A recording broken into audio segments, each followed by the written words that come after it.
Hello students. Thumbnail देख के आपको पता चल ही गया होगा कि ये वीडियो जो है एक्सरसाइज 10.1 के ऊपर है। इस चैप्टर का नाम है सर्कल्स। ये वीडियो एक बहुत छोटी वीडियो होने वाली है क्योंकि इसके क्वेश्चन हैं बहुत ज़्यादा, मतलब वैसा कोई क्वेश्चन सॉल्व करने वाला नहीं है। इसमें सिर्फ और सिर्फ फिल इन द ब्लैंक्स दिए हुए हैं और कुछ छोटे मोटे क्वेश्चन दिए हुए हैं। तो ये क्वेश्चन जो आएंगे आपको, तो जनरली आपके पेपर में शायद मल्टीपल चॉइस क्वेश्चन पे आ सकते हैं। तो ये एक्सरसाइज आपके कॉन्सेप्ट बिल्डिंग के लिए बहुत अच्छी है। तो स्टार्ट करते हैं एक्सरसाइज को। एक्सरसाइज स्टार्ट करने से पहले यहाँ पे माइंड मैप दे रखा है सर्कल का। तो जो बच्चे इसको देखना चाहते हैं, अपने पूरे चैप्टर को रिवाइज करना चाहते हैं, देखना चाहते हैं कि इस पूरे चैप्टर में क्या है, तो एक बार इसको पूरा देख सकते हैं। वीडियो को पॉज करिए और पढ़ लीजिए एक बार यहाँ पे क्या क्या चीज़ें दे रखी है ना। तो ये सारे चीज़ आपको पता चल जाएगा कि इस चैप्टर में क्या क्या है। स्टार्ट करते हैं एक्सरसाइज 10.1 को। एक्सरसाइज 10.1 का पहला क्वेश्चन है, how many tangents can a circle have. एक सर्कल में कितनी टेंजेंट्स हो सकती हैं। तो अगर आप लोगों ने ध्यान ढंग से पढ़ा तो इसमें ये चीज़ क्लियर होगा कि टेंजेंट्स एक सर्कल में इनफाइनाइट नंबर ऑफ टेंजेंट हो सकती हैं। क्यों हो सकती है? क्योंकि एक सर्कल जो है वो कलेक्शन ऑफ पॉइंट होता है। तो कई सारे पॉइंट्स का कलेक्शन है और वो जो कितने सारे पॉइंट्स हैं वो इनफाइनाइट है। तो जो टेंजेंट ड्रॉ होती है वो हर एक पॉइंट पे ड्रॉ होती है, इसलिए इनफाइनाइट नंबर ऑफ टेंजेंट्स को ड्रॉ कर सकते हैं। तो यहाँ पे क्या लिखेंगे? यहाँ पे लिखेंगे a circle can have infinite number of tangent tangents because a circle have infinite number of points on it, and at every point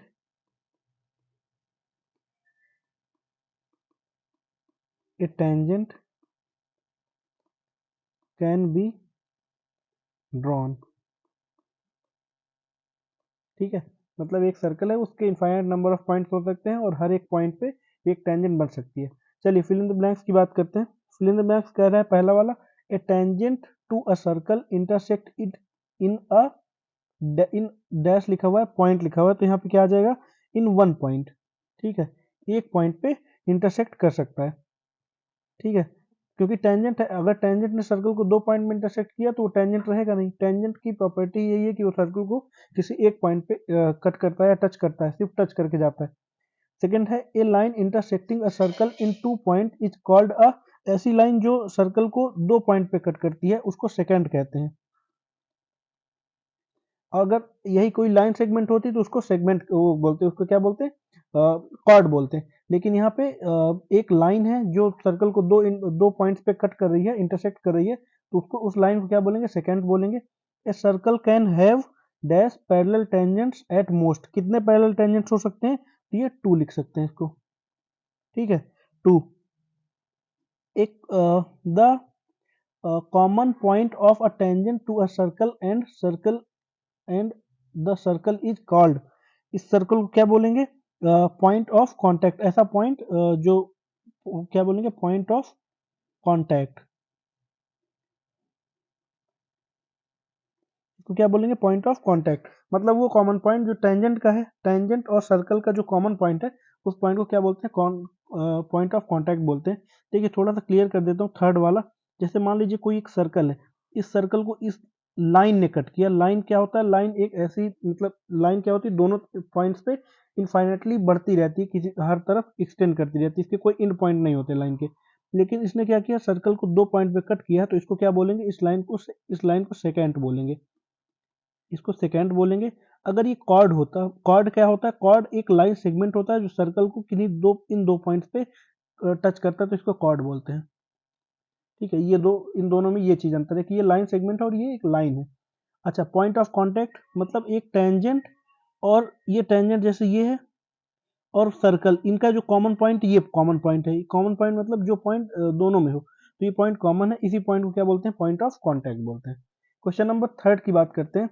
A tangent P Q at a point P of a circle of radius 5 centimetre meet a line through the centre O at a point Q so that OQ is equal to 12 centimetre length PQ is, हमें PQ की length find करनी है। तो यहाँ पे एक figure है, ये जो क्वेश्चन बोल रहा है ये फिगर है।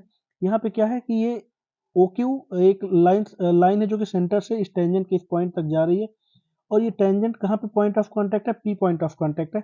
तो देखिए यहाँ पे एक चीज समझिएगा, यहाँ पे जो ये वाला एंगल होता है ये 90 डिग्री का एंगल बनता है, ये राइट एंगल बनता है। राइट एंगल क्यों बनता है? क्योंकि जो रेडियस होती है ना वो टेंजेंट पे राइट एंगल फॉर्म करती है। ये प्रॉपर्टी आगे आप पढ़ेंगे या पढ़ चुके होंगे। तो इसमें क्या होता है कि ये जो रेडियस होती है टेंजेंट के पॉइंट ऑफ कांटेक्ट पे वहाँ पे 90 डिग्री का एंगल फॉर्म करती है। ठीक है, तो ये बात आपको क्लियर होगी। तो हमें कौन सी लेंथ फाइंड करनी है? हमें PQ की लेंथ फाइंड करनी है, ये वाली लेंथ फाइंड करनी है। तो PQ देखिए यहाँ पे राइट एंगल बन रहा है, तो ये जो ट्राइंगल बना, इन ट्राइंगल OQP इसकी बात करें तो angle OPQ is equal to 90 degree. तो ये ट्राइंगल एक राइट एंगल ट्राइंगल है। अगर राइट एंगल ट्राइंगल है तो जो OQ है वो हाइपोटेनस है, इसको बेस मान सकते हैं, इसको परपेंडिकुलर मान सकते हैं। तो 12 का स्क्वायर जो हो जाएगा ये किसके बराबर हो जाएगा? 5 का स्क्वायर प्लस QP का स्क्वायर या PQ का स्क्वायर, इसको इस तरह लिख सकते हैं। 12 का स्क्वायर जो होता है, 12 का स्क्वायर कितना होता है? 12 का स्क्वायर होता है 144, 5 का स्क्वायर होता है 25, इसको प्लस, क्योंकि यहाँ पे क्वेश्चन में PQ लिखा है तो हम लोग PQ का स्क्वायर ऐसे लिख लेते हैं। अब PQ का स्क्वायर जो होगा वो कितना आ जाएगा? वो 144 माइनस 25 के बराबर आ जाएगा। इसका माइनस करेंगे तो कितना आ जाएगा? 119। अब PQ बराबर कितना आ जाएगा? PQ की लेंथ निकालनी है तो स्क्वायर जो इधर जब जाएगा तो ये अंडर रूट 119 सेंटीमीटर के बराबर आ जाएगा, या जो भी इसकी लेंथ दे रखी ये इसके बराबर। ऑप्शन नंबर डी नंबर इसका सही हो जाएगा। क्वेश्चन नंबर 4 की तरफ चलते हैं। क्वेश्चन नंबर 4 कह रहा है draw a circle and two lines parallel to a given line such that one is a tangent and other is a secant to the circle. हमें बनाना है, ये देखिए यहाँ पे क्या है, एक लाइन गिवन है, ये एक गिवन लाइन रहेगी जो AB है, और इस गिवन लाइन के पैरेलल हमें एक टेंजेंट बनानी है, जैसे ये CD है, और सेम एक और लाइन बनानी जो कि सेकेंड हो, वो भी पैरेलल हो। तो हमें इस सर्कल पे बनानी है। तो ये हम ऐसा, ये फिगर कुछ ऐसा बनेगा। यहाँ पे लिखेंगे क्या? यहाँ पे लिखेंगे here AB is the given line. ये लाइन हमें गिवन है, ये लाइन ऐसी है जो हमें गिवन रहेगी क्वेश्चन में। अब इसके पैरेलल हमें CD बनानी है और ये बनानी है, तो ये बनाना रहेगा, ऐसा कुछ फिगर बनेगा, आप लोग ड्रॉ कर सकते हैं। ठीक है, ये इसको लिखेंगे क्या? Here AB is the given line, CD is tangent to given line. ये क्या है? टेंजेंट है गिवन लाइन पे, या टेंजेंट टू गिवन सर्कल होगा ना, यहाँ पे टेंजेंट टू गिवन सर्कल होगा। यहाँ पे जो सर्कल दिया है उसका उसका टेंजेंट है ना, given circle at the point M point पे है, क्योंकि ये पॉइंट M है तो इसको हमने M पॉइंट दे दिया। एंड अब इसको क्या लिखेंगे? एंड पैरेलल टू AB, ये AB के पैरेलल है, ठीक, इस लाइन के पैरेलल है CD, ठीक है। और फिर इसके बाद and EF is a second, इसके बारे में तो डिस्क्राइब करेंगे, सेकेंड पैरेलल टू AB, ठीक है, ऐसा। ये इसका सॉल्यूशन हो जाएगा, बस इतना ही। तो ये एक्सरसाइज छोटी सी थी, इस एक्सरसाइज के सारे क्वेश्चन हमने डिस्कस कर लिए।